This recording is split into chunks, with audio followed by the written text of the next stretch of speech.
interface opens, showing the most recent projects made and two options to start working on top, such as Open to browse for existing SketchUp projects and Create New to start with a new one, choosing the correct measurement unit to use. Every new project is completely empty, showing a 2D human interface as reference, and the main three Cartesian axes, such as the red x-axis for the horizontal direction, the green y-axis for the vertical one, and the blue z-axis for any height from the ground plane, where the x and the y-axis lay. To draw left side, some grouped into a single button. Once the tool is enabled, you can define object points and sides by either clicking on the preview or typing precise values with your keyboard on the box in the bottom right corner, applying with the Enter key. Enable the Line tool to drop straight segments sharing the last node. You can go on drawing until you use the Escape key or close the shape in progress, which gets filled freehand with the Freehand tool, using your mouse wheel to zoom in to make lines and curves more precisely.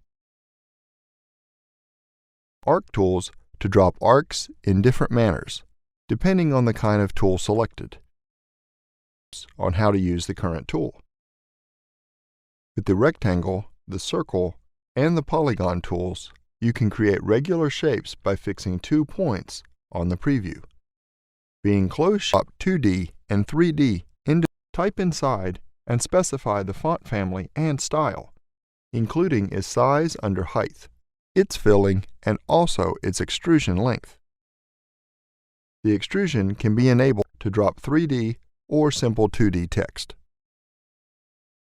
Undo any drawing in progress, use the Escape, whereas to undo is easier. For example, when drawing any segment, this assumes that the same axis color that comes from parallel to it, and when dropping any 2D shape, this gets the same axis color that is perpendicular to its base. Besides these colors, you also get snappings to the most important object key points, such as colored circles for vertices and nodes, squares for points on sides, and rhombuses for points on faces and filled areas. Also, dotted guidelines may appear, indicating perpendicular directions, intersections, and extensions over objects, sides, or axes. From the display panel, you can manage the aids to use, and also apply visual effects on the preview, such as shadow and fog. To draw 3D objects in no time, SketchUp provides the Push-Pull and the Follow Me tools. With Push-Pull, you can generate a 3D object by clicking and dragging from its 2D base, defining the extrusion length for it. You can't use this tool on curved faces. Follow Me is used to define 3D conductors, selecting a 2D base as section and a 2D path, drawing each vertex and side until the whole object is complete and covered. Too long or complex, you can take a look at the Components panel to search for several ready objects that you can import on the preview directly. To check the result of your work, you can use the visualization tools collected on the left side, such as the Pan tool to move around, or the Orbit tool to rotate in 3D by clicking and dragging. To check from standard perspective views, use the Views panel instead. You can also preview from a human point of view by using Walk and Look Around. Whereas if you need to measure length and area on objects, use the measurement tools.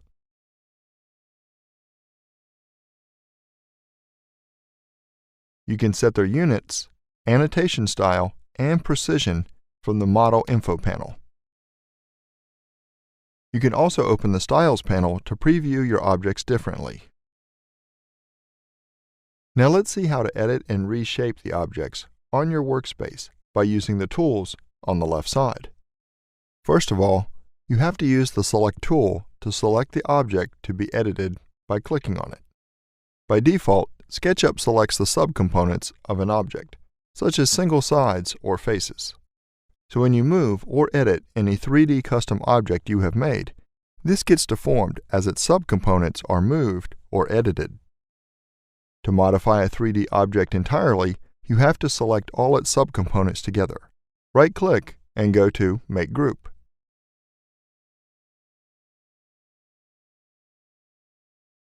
You can easily select all sides and faces composing the object by clicking and dragging from the right side to the left with the Select tool. On the contrary, text and ready models come with sides and faces grouped, so you edit these entirely by default. To reshape these on their subcomponents, you have to right-click on these and go to Explode.